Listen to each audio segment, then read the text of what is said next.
Woo! Welcome back. So I'm going to talk about them fractions. Shout out to all of our audio-visual learners. Let's go.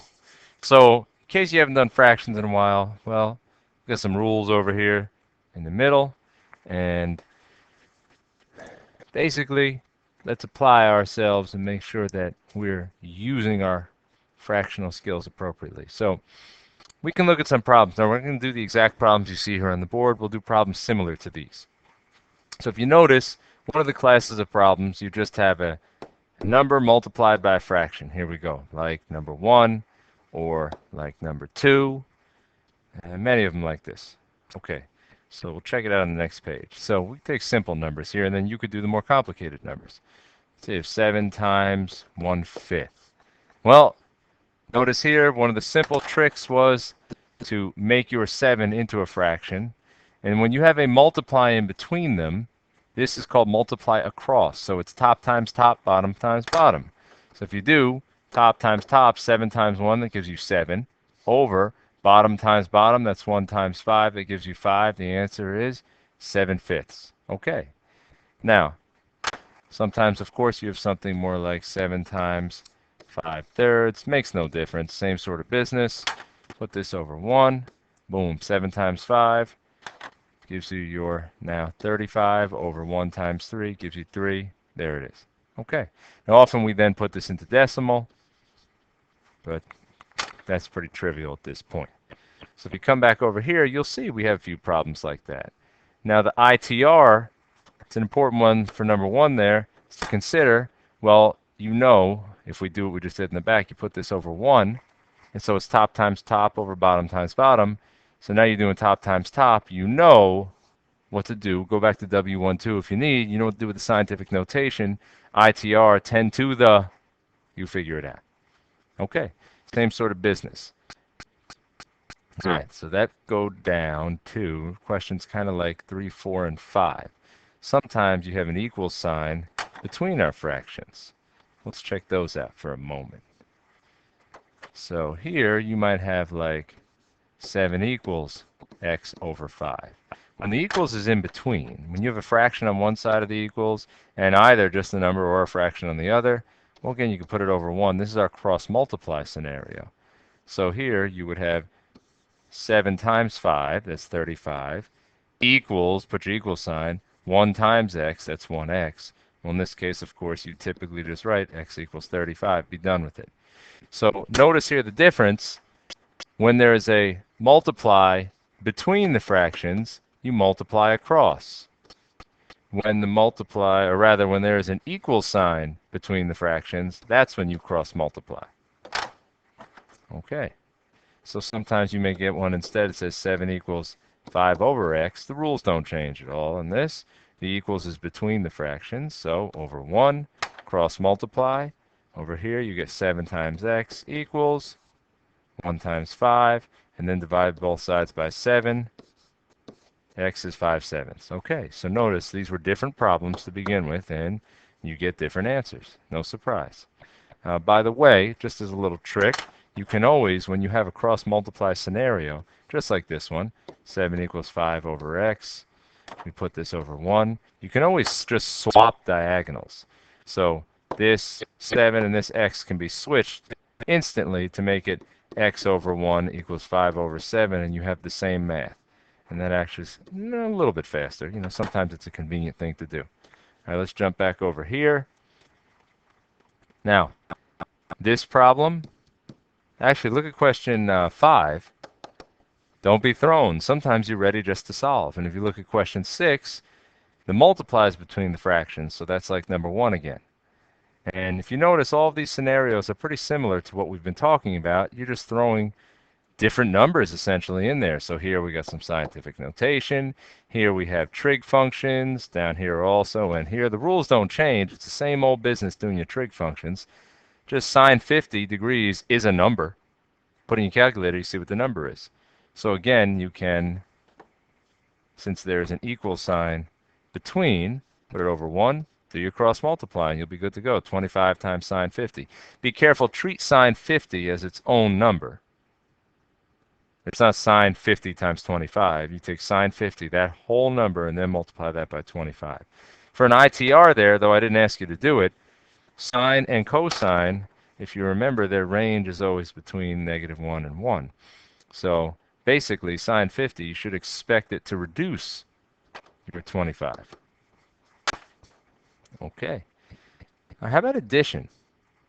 Let's come over here. How about you have to do a little bit of addition or subtraction? Well, when you do addition, you can throw this into your calculator, but there are times you're going to need to actually be able to do it. So you're going to need to have a common denominator. So if you have like 1/3 plus 2/3 plus 5/3 equals. Well, with addition, we already have the common denominator. That's convenient. So we know our answer is over 3, and then just add the numerators. So 1 plus 2 is 3. 3 plus 5 is 8. 8/3 is your answer. Done. If you do not have common denominator, like 1/3 plus 2/6 equals, well, again, you can put this in your calculator to work, but there are times you're going to need to be able to do the math without a calculator. Well, you need to make these two denominators common, make them the same number before you can actually proceed. So the easiest thing is they both go into 6, so we'll leave this one alone. One on the left, multiply the bottom and the top by 2. If you recall in class, we talked about you can adjust numbers by effectively multiplying the number by 1. So here we're multiplying by 1. 2 over 2 is just 1. But we're changing the format. That's all. 1 is 2 over 2. 1 is a lot of things, but 2 over 2 is very convenient over here. 2 times 1 on the top is 2. 2 times 3 on the bottom is 6. So 2 over 6 plus, oh, look at that. 2 over 6 gives you, now you have a common denominator, 4 over 6. And, of course, you can reduce this if you'd like. Could have reduced this in the first place too, but it doesn't matter. We just illustrated the rule. Subtraction works the same way, except you're subtracting what's in the numerator. All right, let's see what else we got over here. If you go over to 10, 11, they just get messier, but the rules are the same. You know, you're welcome to put this over 1 if you'd like. Just beware of things like squared. The EE button is really your friend at this point, so you really should make use of it. This ITR is important. There are lots of digits here, and this is not a contrived scenario. This actually is very relevant to our course. In fact, that is the way to solve an astronomical problem that relates to our home, Earth. So we will use numbers like that, and you have to be able to manipulate them with ease. All right, let's come on down over here. It's more of the same. You know, beware there's a squared here on this x. And let's see. Here we go. How about something like 15 and 16? And then we'll talk about these last three down here. So 15 and 16, just beware. You can add something like these, you know, 1 over x. Let's change the variable. Let's make it y. 1 over y plus 2 over y equals, well, let's see what it is, 15. It doesn't really matter. So you have a common denominator. So these two can be added. 1 over y plus 2 over y, the answer is over y. 1 plus 2 is 3, equals 15. And now we have an equal sign in between the fractions. So put it over 1 and cross multiply. So 15 times y equals 3 times 1. Divide both sides. And you will get your answer, 3/15 or 1/5. Okay. Okay. Now let's back up over here. What else did we have? How about this one, 17? That one shouldn't be too bad. Just put it over 1 and realize that the x, just like we mentioned up here with question 8, the x does not get mixed in with the 75. Cos 75 is entirely itself a number. 75 doesn't live by itself here. It's connected to cosine. The x comes out in front of all that. Here's one that you may not have thought about in a while. How do you solve for a trig function? How do you solve for the angle itself? So I'll give you another example here. Maybe we'll do like sine of theta equals whatever it is. Let's make it 4/7. All right, how do you solve this? Well, you need to get theta alone. You may not have done this in a while. We'll practice it a little later on as well. But if you notice, back to basic algebra rules. Let's see, like 3x equals 12. Right now, 3 is multiplying x, so you undo it with division. Or if you have x divide 4 equals 7. Well, right now, x is being divided by 4. You undo addition with multiplication There it is.